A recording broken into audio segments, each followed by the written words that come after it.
Welcome to the class. हम आ गए हैं चैप्टर नंबर 5 में, जिसका नाम है इंट्रोडक्शन टू यूक्लिड्स ज्योमेट्री। तो इस इंट्रोडक्शन पार्ट वीडियो में यूक्लिड ने मैथमेटिक्स में जो भी अपना योगदान दिया है वो सारी चीजें हम पढ़ने वाले हैं। और उन्होंने जो जो डिफिनीशंस दी हैं, एक्सियम्स दिए हुए हैं, पोस्टुलेट्स दिए हुए हैं, वो सारी चीजें हम इसमें इंट्रोडक्शन पार्ट वीडियो में एक एक करके कवर करने वाले हैं। और लास्ट में उन्होंने एक थ्योरम दिया है, उस थ्योरम को ही प्रूव करेंगे। तो एक एक करके समझते हैं, एक एक करके समझते हैं सारी चीजों को। What is geometry? Geometry is the branch of mathematics that deals with shapes, sizes, position and properties of figures. Geometry mathematics का ही एक ब्रांच है, ज्योमेट्री मैथमेटिक्स की ही एक ब्रांच है, जिसमें हम किन किन चीजों के बारे में पढ़ते हैं, शेप्स के बारे में पढ़ते हैं, साइजेस के बारे में पढ़ते हैं, पोजीशंस के बारे में पढ़ते हैं और फिगर्स की प्रॉपर्टीज के बारे में पढ़ते हैं। अब ये ज्योमेट्री वर्ड आया कहां से? ज्योमेट्री एक ग्रीक वर्ड है। ज्योमेट्री एक ग्रीक वर्ड है जिसमें जियो का मतलब होता है अर्थ और मेट्रोन का मतलब होता है मेजरमेंट। यानी ज्योमेट्री का जो ओरिजिन हुआ है तो अर्थ की मेजरमेंट करने के लिए हुआ था, अर्थ की मेजरमेंट करने के लिए हुआ था। Initially used for measuring land, later developing into a logical mathematics system. तो सबसे पहले स्टार्टिंग में लैंड को मेजरमेंट करने के लिए ज्योमेट्री का यूज करा जाता था। उसके बाद मैथमेटिक्स के बाकी सिस्टम्स में भी ज्योमेट्री का यूज किया जाने लगा। तो इसके बाद चलते हैं, यूक्लिड्स को ज्योमेट्री का फादर बोला जाता है। यूक्लिड्स को ज्योमेट्री का फादर बोला जाता है। यूक्लिड साहब को ज्योमेट्री का फादर बोला जाता है। अब क्या इनके बारे में थोड़ा सा जान लेते हैं। Euclid was a Greek mathematician. Euclid एक ग्रीक मैथमेटिशियन थे। He lived around 300 before Christ in Alexandria. वो एलेक्जेंड्रिया में रहते थे। He wrote a famous book called Elements. उन्होंने एक बहुत ही फेमस बुक लिखी जिसका नाम है एलिमेंट्स। जिसका नाम है एलिमेंट्स, बहुत ही फेमस बुक लिखी यूक्लिड साहब ने।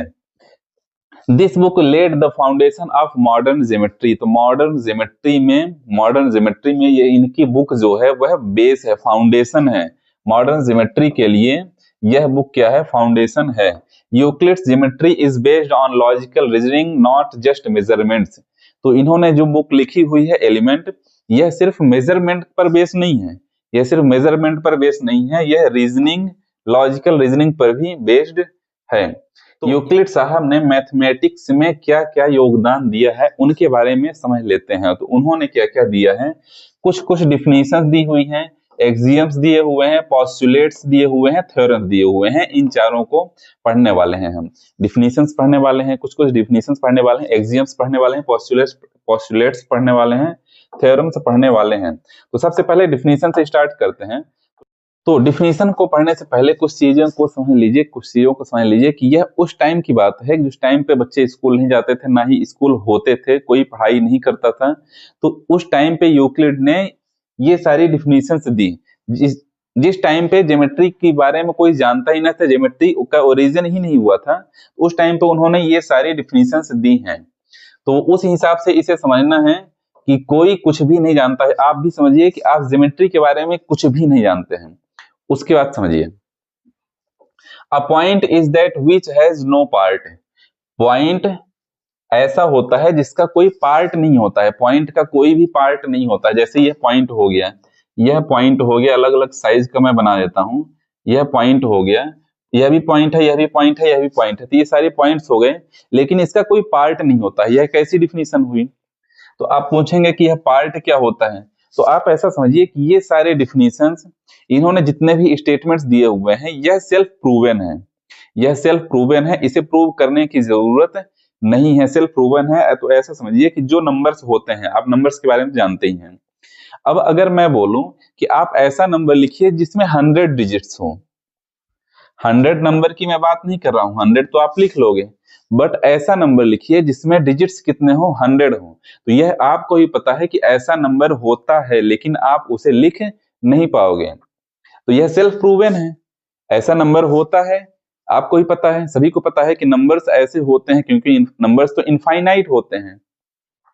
तो ऐसा नंबर लिखना है जिसमें 100 डिजिट्स हो, 100 डिजिट्स हो। तो ऐसा नंबर होता है, यह आपको भी पता है, लेकिन आप उसे लिख नहीं पाओगे। वह सेल्फ प्रूवन है कि होता है। तो इसी तरीके से ये सारी डिफिनीशंस जो हैं, इसी तरीके से यह सारी जो डिफिनीशंस लिखी हुई हैं यह सेल्फ प्रूवन है, यह सही है, इसको गलत नहीं बोला जा सकता है। तो चलिए सेकेंड डेफिनेशन क्या है कि a line is breathless length, एक लाइन ब्रेथलेस लेंथ होती है, यानी उसमें सिर्फ लेंथ बस होती है, लाइन में सिर्फ लेंथ होती है, ब्रेथ नहीं होती है, ब्रेथलेस लेंथ होती है। तो थर्ड डेफिनेशन क्या है, the ends of a line are points, यह लाइन जहां पर एंड होती है, यह लाइन जहां पर एंड होती है, यह लाइन जहां पर एंड होती है तो वहां पे पॉइंट होता है, यानी पॉइंट पर कोई लाइन एंड होती है, चाहे इधर एंड हो चाहे इधर एंड हो, तो वह पॉइंट पर एंड होगी। फोर्थ क्या है, अ straight line is a line which lies evenly with the points on itself, जो लाइन यहाँ पे बनी हुई है यह किससे बनी हुई है, पॉइंट्स से मिलकर बनी हुई है, यानी इसके हर जगह पॉइंट्स हैं, हर जगह क्या है, पॉइंट्स है, या पॉइंट्स से ही मिलकर बना हुआ है। फिफ्थ पॉइंट को देखिए, a surface is that what which length and breadth only, तो एक सरफेस जो होता है लेंथ और ब्रेथ से मिलकर बना होता है, जैसे यह एक सरफेस हो गया, इसमें सिर्फ और सिर्फ क्या होती है, लेंथ होती है और ब्रेथ होती है। 6 नंबर पॉइंट क्या है, the edges of surface are lines, जो सरफेस की एज होती है, सरफेस की जो एज होती है, जैसे यहाँ पे एक रफ है, इसका यह रफ हो गया, तो इसका यह जो एज है, इसका यह जो किनारा है, इसका यह जो किनारा है, तो यह क्या है, लाइन है, इसका यह क्या है, लाइन है। तो अगला पॉइंट क्या है, a plane surface is surface which lies evenly with the straight lines on itself, तो जो हमारा यह सरफेस है, यह जो हमारा सरफेस है, यह किससे मिलकर बना हुआ है, लाइंस से मिलकर बना हुआ है, बहुत सारी लाइंस से मिलकर बना हुआ है, इस तरीके से लाइंस हैं, इस तरीके से लाइंस हैं, तो यह लाइंस से मिलकर बना हुआ है, यह सरफेस लाइंस से मिलकर बना हुआ है। तो इस तरीके से यह सारी डिफिनीशंस हो गई जो यूक्लिड्स जी ने दी हैं। और आगे चलते हैं, उन्होंने जो एक्सियम्स दिए हुए हैं इसके बारे में भी पढ़ लेते हैं, एक्सियम्स भी पढ़ लेते हैं। तो ये 5th नंबर यहाँ पे कैसे पहुंच गया है, 5th नंबर यहाँ पे है। चलिए फर्स्ट नंबर क्या है, things which are equal to the same things are equal to one another, तो क्या होता है, जैसे एक चीज दूसरे के इक्वल है, एक चीज कोई भी चीज कोई वस्तु है, एक वस्तु है जो दूसरे के इक्वल है, और एक तीसरी वस्तु है वह भी इस दूसरे के इक्वल है, एक चीज है, एक थिंग है जो दूसरे के इक्वल है, और एक तीसरी चीज है जो दूसरे के ही इक्वल है। तो जो पहली वाली चीज है यह तीसरी वाली चीज के इक्वल रहेगी, यानी ए सी के इक्वल होगा। यदि ए बी के इक्वल है और सी भी बी के इक्वल है तो ए सी के इक्वल होगा। एक चीज है जो दूसरे के इक्वल है, एक तीसरी चीज है जो दूसरे के इक्वल है, तो पहली चीज तीसरे से इक्वल होगी। तो यह फर्स्ट नंबर पॉइंट है। ये सारे सेल्फ प्रूवन हैं, यूनिवर्सल ट्रूथ हैं, यूनिवर्सल ट्रूथ हैं। सेकेंड नंबर पॉइंट क्या है, if equals are added to equals the whole are equals, यदि ए इक्वल है बी के और सी इक्वल है डी के, यदि ए इक्वल है बी के और सी इक्वल है डी के, तो इनका होल, यानी ये होल हो गया और ये दोनों होल ये भी इक्वल हो जाएंगे, इनका ऐड करेंगे, जैसे a प्लस सी, इन दोनों को ऐड किया गया a प्लस सी, तो इसके इक्वल रहेगा, यानी b प्लस डी के इक्वल रहेगा। यदि a b के इक्वल है, c d के इक्वल है, तो a plus C b plus D के इक्वल हो गया। यह सारी चीजें आपको पता है, लेकिन ये उस टाइम की बातें हैं जिस टाइम पे लोगों को कुछ भी नहीं पता होता था, इसीलिए मैं स्टार्टिंग में ही बताया। इसे आप ऐसे समझिएगा कि ज्योमेट्री के बारे में आप कुछ भी नहीं जानते हैं, तो आप समझ पाएंगे कि उस टाइम पे ये क्या कहना चाह रहे थे। उस टाइम पे जब लोगों को कुछ भी नहीं पता था तो ये क्या कहना चाह रहे थे, तब आप अच्छे से समझ पाएंगे।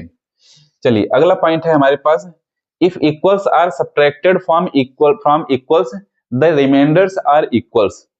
सेम इसी तरह से यह भी है कि यदि a b के इक्वल है और c d के इक्वल है, तो इनका आपस में सब्ट्रैक्शन, यानी a minus C b minus D के इक्वल हो जाएगा, b माइनस डी के इक्वल हो जाएगा। सेम सिर्फ इतना ही है इसमें।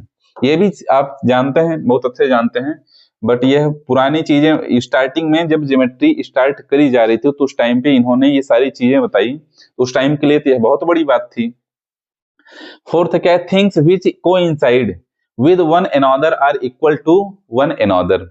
यदि एक चीज दूसरे के कोइंसाइड है, जैसे एक लाइन हो गई है, इसके ऊपर ठीक इसी सेम साइज की एक दूसरी लाइन बना दी जाए, एक दूसरी लाइन बना दी जाए, तो वो दोनों लाइन एक दूसरे के क्या होंगी, इक्वल होंगी।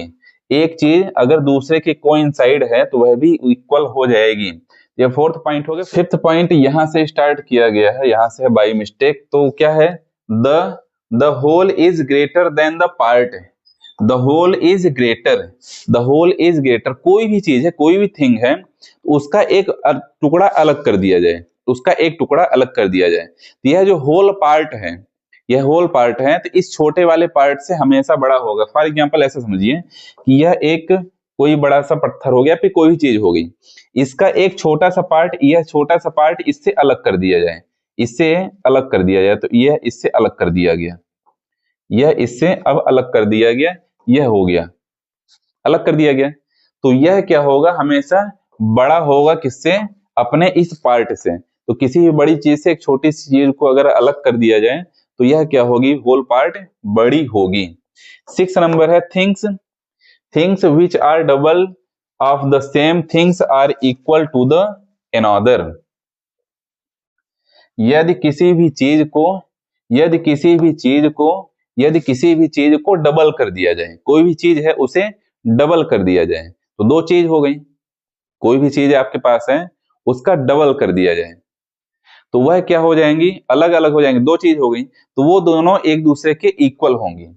जैसे यह एक ए है, यह एक ए है, इसका डबल कर देंगे तो एक ए और मिल गया, तो ये दोनों आपस में इक्वल रहेंगे। तो कोई भी चीज उसका डबल करने पर दोनों आपस में इक्वल होते हैं। तो यह भी पता ही है आपको, सारी चीजें पता ही हैं, बट देखिए अगला पार्ट क्या है, 7th number, things which are half of the same things which are half of the same things are equal to the other. यदि कोई चीज है उसका आधा कर दिया जाए, कोई चीज है उसका आधा कर दिया जाए, तो वह क्या होंगी, दोनों इक्वल होंगी। जैसे यह एक लाइन हो गई, यह एक लाइन हो गई, या फिर यह एक सर्कल हो गया, इस सर्कल का आधा कर दिया जाए, आधा, बिल्कुल आधा, तो जो अलग अलग पार्ट बने हुए हैं वह भी एक दूसरे के इक्वल होंगे, वह भी एक दूसरे के इक्वल होंगे। तो यह सारे एक्सियम्स हो गए।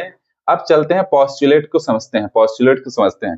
तो यह एक्सियम पोस्टुलेट में डिफरेंस क्या है, एक्सियम पोस्टुलेट में डिफरेंस यह है कि एक्सियम्स जितने भी अभी तक आप लोगों ने पढ़े हैं यह पूरे मैथमेटिक्स में काम आते हैं। मैथमेटिक्स में जितने भी ब्रांचेस हैं सारी ब्रांचेस में एक्सियम्स वर्क करते हैं, सारी मैथमेटिक्स में एक्सियम्स काम आते हैं।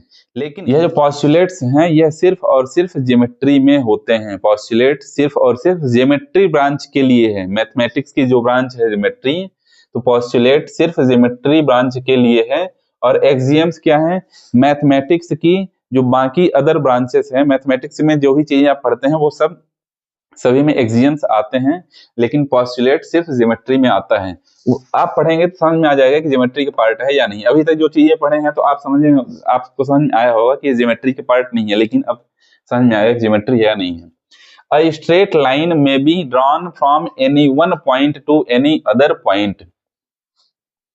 आपके पास दो पॉइंट हैं, आपके पास दो पॉइंट हैं, एक पॉइंट हो गया यह, एक पॉइंट हो गया यह। इन दोनों पॉइंट को मिलाकर या इन दोनों पॉइंट से होते हुए सिर्फ और सिर्फ एक लाइन बनाई जा सकती है। इन दोनों पॉइंट से होते हुए सिर्फ और सिर्फ एक लाइन बनाई जा सकती है। जैसे आपके पास सिर्फ एक पॉइंट है, तो इस पॉइंट से होते हुए बहुत सारी लाइन आप बना सकते हैं। इस पॉइंट से होते हुए आप बहुत सारी लाइंस बना सकते हैं, इनफाइनाइट नंबर ऑफ लाइंस बना सकते हैं।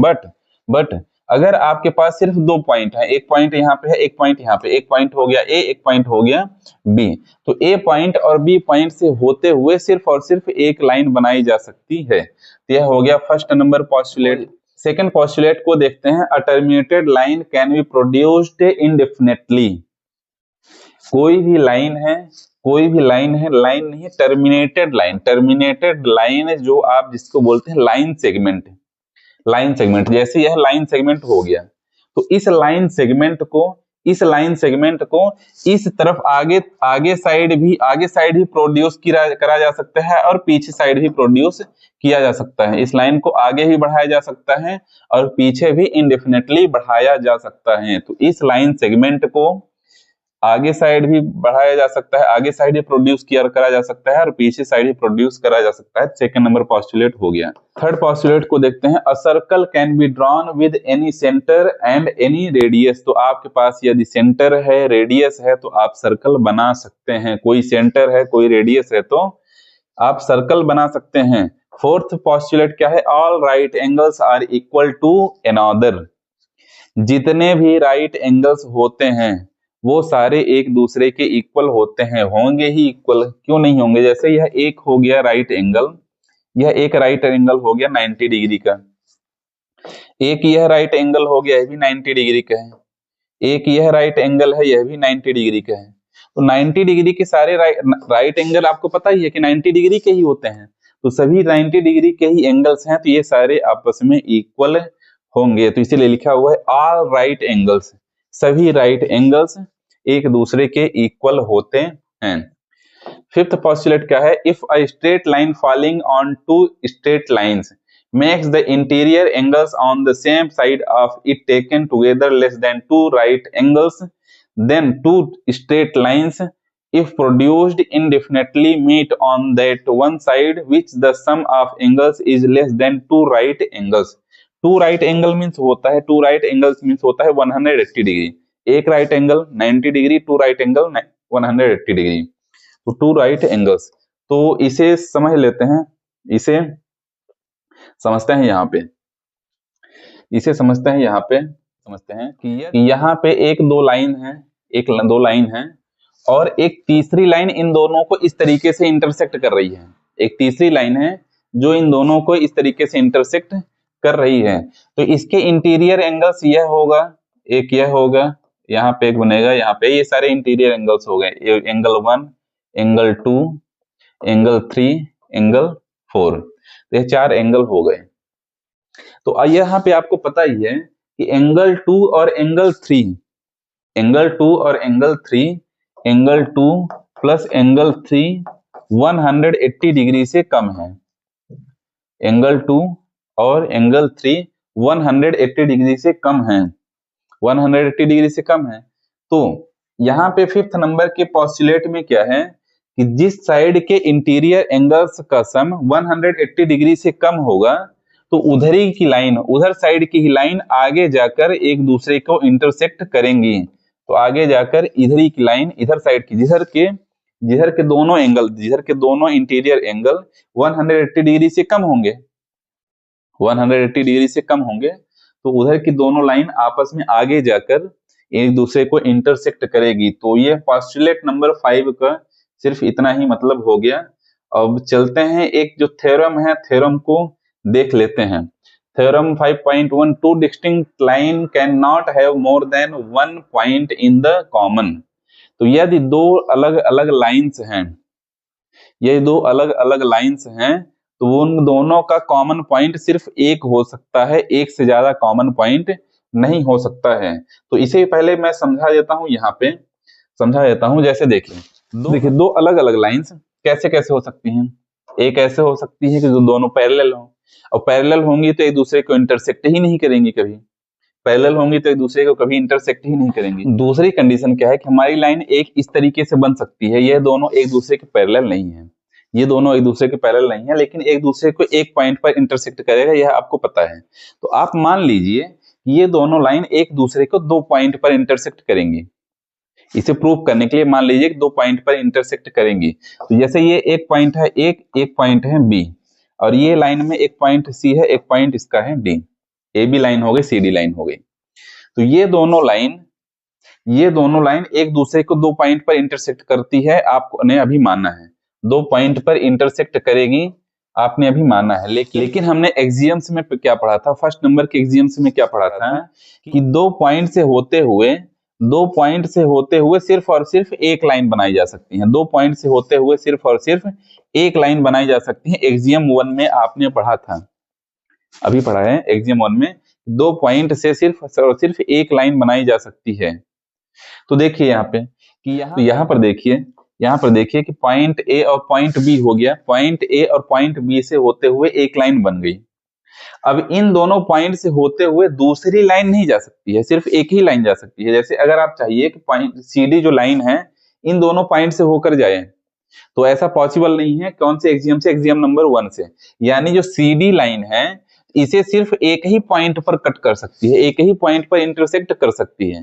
जैसे हमने माना था कि 2 पॉइंट पर इंटरसेक्ट कर रही है, लेकिन एग्जाम नंबर 1 में क्या है, 2 पॉइंट से होते हुए सिर्फ और सिर्फ एक ही लाइन बनाई जा सकती है। तो दूसरी लाइन जो जाएगी तो एक ही पॉइंट से होकर जाएगी। तो यहाँ पे प्रूफ लिखा हुआ है, यहाँ पर प्रूव किया हुआ है। इस तरीके से आप अपने नोटबुक में लिख सकते हैं। गिवन हमें क्या क्या दिया हुआ? 2 डिस्टिंक्ट लाइन। डिस्टिंक्ट मतलब होता है अलग अलग लाइन, डिस्टिंक्ट मतलब अलग अलग लाइन। 2 अलग अलग लाइन दी हुई है L और M। टू प्रूव हमें प्रूव क्या करना है? लाइन L और M can not have more than 1 point in common. यानी लाइन L है, लाइन M है, इनका जो कॉमन पॉइंट है, एक दूसरे के मिलने का जो पॉइंट है, तो एक से ज्यादा नहीं है, सिर्फ और सिर्फ एक ही है। यह हमें प्रूव करना है। तो प्रूफ यहाँ पे लिखा हुआ है, रीजन भी लिखा हुआ है जो कि मैं अभी बताया हूँ। तो सारे रीजन लिखे हुए हैं। तो इस तरीके से आप इसे नोट कर सकते हैं, इस तरीके से नोट कर सकते हैं। तो इंट्रोडक्शन पार्ट वीडियो में बस इतना ही। सारी चीजें इस चैप्टर में जितनी भी चीजें हैं सब कुछ आपको बताया जा चुका है। और बाकी आपके जो भी डाउट्स हो तो कमेंट बॉक्स में आप कमेंट कर दें और हम मिलते हैं एक्सरसाइज में।